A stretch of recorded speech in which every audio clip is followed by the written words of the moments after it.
All right. Let's dive into something really cool today. We're talking Moroccan football. Yeah. Which, some people might just think of it as soccer.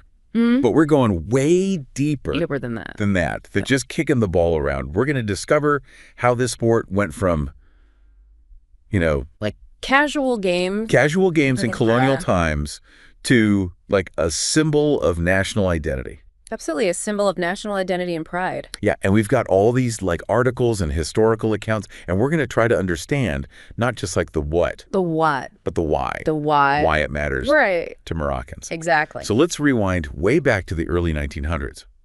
Now, Morocco at this point is under French and Spanish control. It was. And guess what the Europeans brought with them?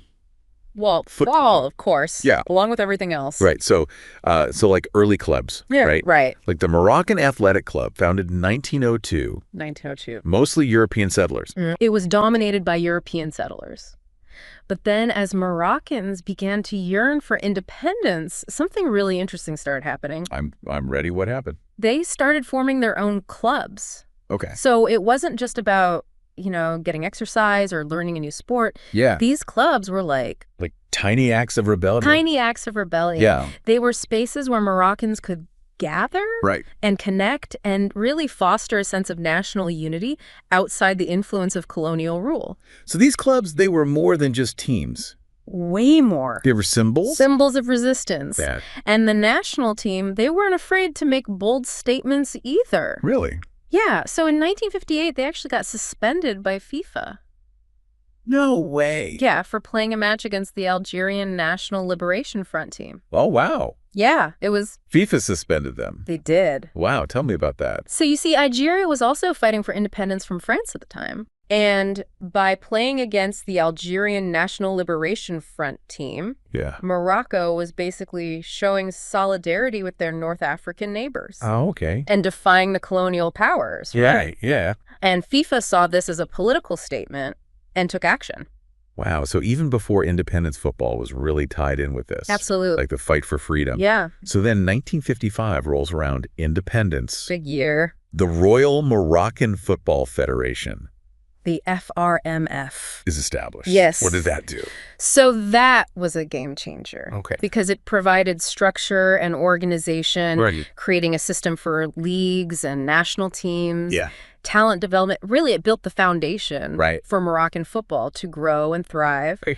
And then just 2 years later, in 1957, Morocco plays its first official international match against Tunisia. That must have been incredible. Like, to finally be like... To be recognized on the world stage. Yeah, as an independent nation. Yeah. Right. Through football. It's amazing. Yeah, and then they set their sights on the World Cup. The biggest stage. The biggest stage. Of them all. And 1970. They made history. What'd they do? By becoming the first African team to qualify directly for the FIFA World Cup. Wow. Huge moment. I bet the entire nation erupted. Oh, yeah. Celebrations everywhere. Like, what was it like at that time? It was electric. Yeah.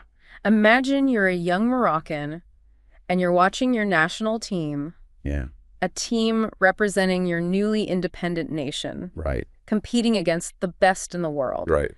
This was about way more than just football at that point. It was about proving themselves on the world stage. Right. It's a symbol of how far they'd come. Absolutely. Okay. And then 1986 rolls around and they made a statement. Yeah. What happened? They topped their World Cup group. Wow. Beating out football giants like Portugal. Okay. Poland. Yeah. And England. And they were the first African nation to ever achieve that. It's incredible how these achievements really fueled a sense of national unity and pride. Right. It's more than just a game. It transcends sport. It's a reflection of the nation's journey. Absolutely.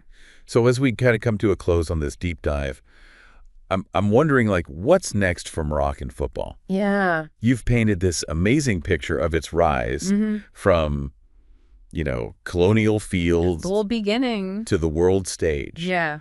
But where does it go from here? It's a great question. Can they build on this legacy? Yeah. And become like a dominant force in African or even global football?